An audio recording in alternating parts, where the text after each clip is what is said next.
నవరాత్రి అంటేనే 9 రోజులు అని చెప్పి మనకందరికీ కూడా అర్థం అవుతూ ఉన్నది. నవ అనేది పూర్ణ సంఖ్య. ఎవరైతే ఈ దేవీ శరన్నవరాత్రులు 9 రోజులు కూడా అమ్మవారిని అర్చన చేస్తూ ఉంటారో సంవత్సరం అంతా కూడా అమ్మవారిని ఆరాధించినటువంటి పుణ్య ఫలితాన్ని అమ్మవారు ఇస్తూ ఉన్నదట. అందులో భాగంగా మొట్టమొదటి రోజున ఒక్కొక్క ప్రాంతంలో ఒక్కొక్క విధంగా ఈ దేవీ శరన్నవరాత్రి ఉత్సవములన్నీ కూడా జరుగుతూ ఉంటాయి. కొంతమంది బాలా త్రిపుర సుందరి, గాయత్రి, అన్నపూర్ణ ఇట్లాగా రోజు కూడా ఒక్కొక్క అవతారంగా అమ్మవారిని కొలుస్తూ ఉంటారు మన ప్రాంతం అంతా కూడాను. కానీ ఉత్తరాదిలో చూసినట్లయితే రోజు కూడా నవదుర్గలని మనం పొద్దున్న ఏదైతే చెప్పుకొని ఉన్నామో, ప్రథమం శైలపుత్రీతి, ద్వితీయం బ్రహ్మచారిణి, తృతీయం చంద్రఘంటేతి, కూష్మాండేతి, చతుర్థకం.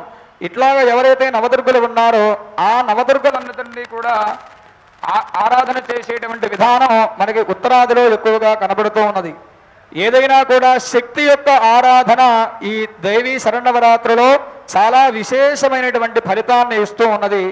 అందులో మనం కనుక చూసినట్లయితే మొట్టమొదటి దుర్గా శైలపుత్రి దుర్గా. ఎవరయ్యా ఈ శైలపుత్రి దుర్గా అంటే, సతీదేవి దక్షయజ్ఞంలో సహగమనం చేసిన తర్వాత హిమవంతునికి పుత్రికగా మరలా ఉద్భవించినది.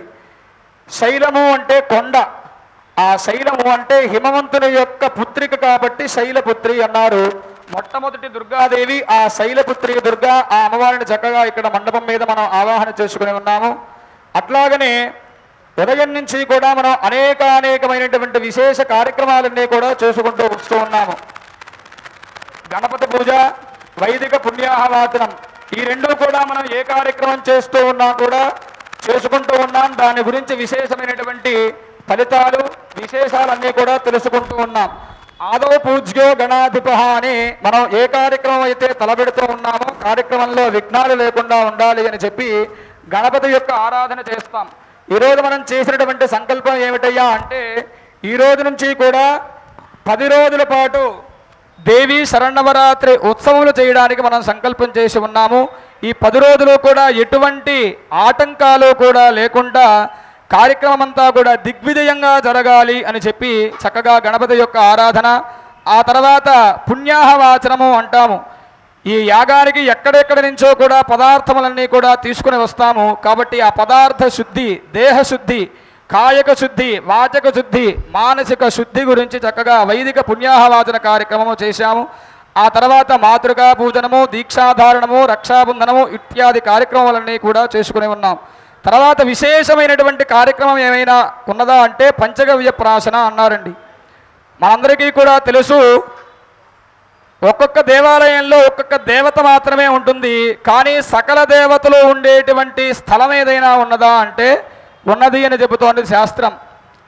ఎక్కడ ఉన్నారయ్యా సకల దేవతలు అంటే సమస్త దేవతలు కూడాను గోవులో ఉన్నారటండి. అందుకనే సమస్త దేవతా స్వరూప గోమాత్రే నమః అని చెప్పి మనం విశేషమైనటువంటి పుణ్య కార్యక్రమాలు చేసేటువంటి సందర్భంలో చక్కగా గోమాతని మనం అర్చన చేస్తూ ఉంటాం.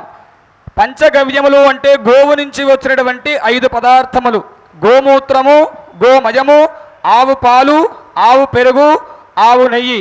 ఇవి అన్నీ కూడా చక్కగా వేదోక్తమైనటువంటి మంత్రముల చేత అభిమంత్రించి చక్కగా ఆ తీర్థ ప్రాసన చేయడమే పంచగవ్య ప్రాసనం. ఈ పంచగవ్యం చేయడం వల్ల, ప్రాసన చేయడం వల్ల ఏమిటయ్యా ఉపయోగము అంటే, యత్వగస్థి కృతం పాపం దేహే తిష్టతి మామకే. మనం చేసేటువంటి జన్మాలలో పాపమంతా కూడా మనల్ని అంటిపెట్టుకొని ఉంటుందట. ఎట్లా అంటిపెట్టుకొని ఉంటుందయ్యా అంటే, లోపల ఉండేటువంటి ఎముకలని ఆశ్రయించి, రక్తాన్ని ఆశ్రయించి, మాంసాన్ని ఆశ్రయించి ఆ పాపమంతా కూడా ఉంటుందట. ఎప్పుడైతే ఈ పంచగవ్య ప్రాసన చేస్తారో, పంచగవ్య ప్రాసన చేయడం ద్వారానే ఆ పాపమంతా కూడా దగ్ధమైపోతుంది అన్నారు. ఎట్లా దగ్ధమవుతుందయ్యా అంటే, భగభగా మండేటువంటి అగ్నిజ్వాలలో కనుక దూది పింజ కనుక వేసినట్లయితే ఎట్లాగైతే దగ్ధమైపోతూ ఉన్నదో, వేదోక్తమైనటువంటి ఈ పంచగవ్య ప్రాసన చేయడం ద్వారా పాపములన్నీ కూడా అట్లా దగ్ధమైపోతాయి అని చెప్పి చక్కగా శాస్త్రంలో చెబుతూ ఉన్నారు. అటువంటి పంచగవ్య ప్రాసన చేసుకొని చక్కగా వేదిక మీద మనం గనక ఇంట్లో కనుక గృహప్రవేశమో లేదో సత్యనారాయణ స్వామి వ్రతమో ఇట్లాంటి కార్యక్రమాలు చేస్తే ఒక్కటే మండపారాధన ఉంటుంది, లేదా 2 మండపారాధనలు ఉంటాయి. ఎప్పుడైతే ప్రతిష్ట ఇటువంటి యజ్ఞయాగాది క్రతువులు జరుగుతూ ఉంటాయో విశేషమైనటువంటి మండపారాధనలన్నీ కూడా జరుగుతూ ఉంటాయి. మన ఇళ్లల్లో గనక పుణ్య కార్యక్రమాలు జరిగినటువంటి సందర్భంలో మన బంధువులన్నీ కూడా అందరినీ కూడా ఎట్లాగైతే ఆహ్వానం చేస్తూ ఉంటామో ఇప్పుడు శతచండీ యాగం చేస్తూ ఉన్నామో అమ్మవారు ప్రధానమైనటువంటి దేవత. ఆ దేవత వచ్చింది అంటే ఆవిడ ఒక్కటే రాదటండి, వెంట ఉండేటువంటి పరివారం అంతా కూడా కదలి వస్తేనే ఆవిడ వస్తుంది. ఇప్పుడు మనం కూడా లోకంలో చూస్తూ ఉంటాము, సామాన్యమైనటువంటి మనుషులు మనం అందరం కూడా వెళ్ళాలి అంటే మనం ఒక్కలమే వెళ్ళిపోతూ ఉంటాము. కానీ ఎమ్మెల్యే, సీఎం, పిఎం ఇటువంటి వారు ఉన్నత స్థానంలో ఉన్నటువంటి వారు కనుక వచ్చినట్లయితే ముందరే పరివారం అంతా కూడా వస్తారు. మరి ఇక్కడ జగజ్జనని అయినటువంటి చండీపర దేవతను మనం ఆహ్వానం చేసుకుంటూ ఉన్నాము. అందుకని సమస్త దేవతలందరినీ కూడా ఇక్కడ ఆహ్వానం చేయడం జరిగింది. ఈ స్థలం ఇప్పటి నుంచి కూడా కేవలం రామాలయము లేదా వెంకటేశ్వర స్వామి గుడి లేదా అమ్మవారి గుడి కాదు, సమస్త దేవతల యొక్క నిలయం ఈ రోజు నుంచి కూడా అయిపోయి ఉన్నది.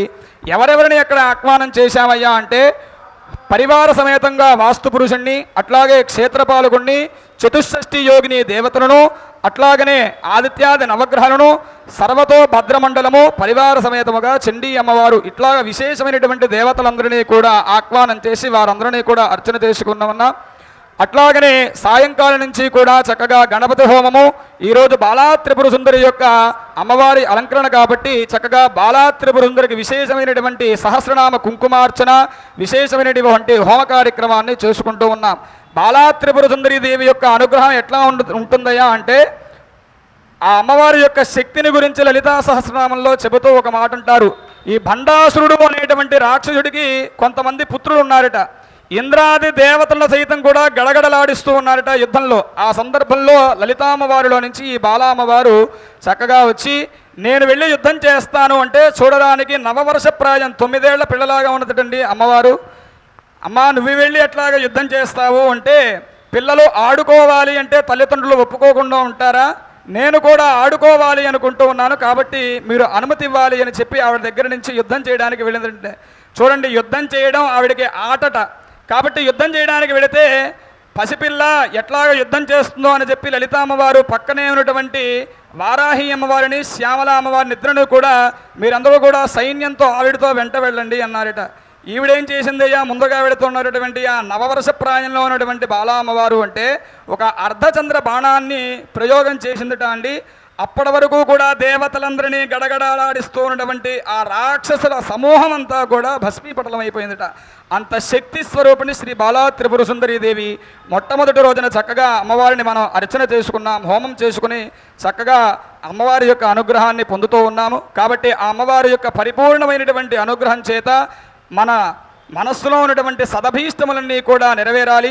అట్లాగనే మనం అనుకున్నటువంటి ప్రతి కార్యక్రమంలో కూడా ఆటంకాలు అనేవి లేకుండా ఆయురారోగ్యాలతో కలకాలం పూటం నిరంతరం ధర్మాచరణ చేస్తూ జీవనాన్ని సాగించాలి అని చెప్పి అమ్మవారికి నమస్కారం చేసుకుంటూ ఈరోజు ఈ కార్యక్రమాన్ని ఇంతటితో ముగిస్తూ ఉన్నాము.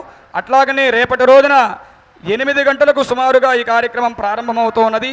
కావున 50 మంది భక్త మహాశయులందరూ కూడా ఈ జరిగేటువంటి కార్యక్రమాన్ని భక్తి శ్రద్ధలతో వీక్షిస్తూ అమ్మవారి యొక్క పరిపూర్ణమైనటువంటి అనుగ్రహాన్ని పొందవలసిందిగా విజ్ఞప్తి చేస్తూ ఉన్నాము. అట్లాగనే శతచండీ యాగంలో భాగంగా 100 పారాయణలు పూర్తి చేయాలి 10 రోజులలో పాటు కూడా. అందులో ఈరోజు ఎంత పారాయణ అయిందాయా అంటే 5 ఋత్విక్కులు ఒక్కొక్కళ్ళు కూడా ఒక్కొక్క పారాయణ చేశారు.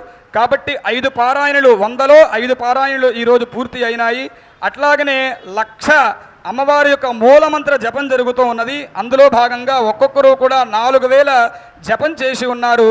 5 × 4 20,000 జపం ఈరోజు పూర్తి అయినది అని చెప్పి అందరికీ కూడా తెలియజేసుకుంటూ అమ్మవారి యొక్క పరిపూర్ణమైనటువంటి అనుగ్రహం వల్ల మనకి ఉండేటువంటి బాధలన్నీ కూడా తొలగిపోవాలి అని చెప్పి అమ్మవారికి అనేక నమస్కారాలు చేసుకుంటూ ఈరోజు సహకరించినటువంటి ఋత్విక్ బృందాన్ని అందరికీ కూడా ధన్యవాదాలు తెలుపుకుంటూ ఈ కార్యక్రమాన్ని ఇంతటితో ముగిస్తూ ఉన్నాం. నమః పార్వతీపతయే.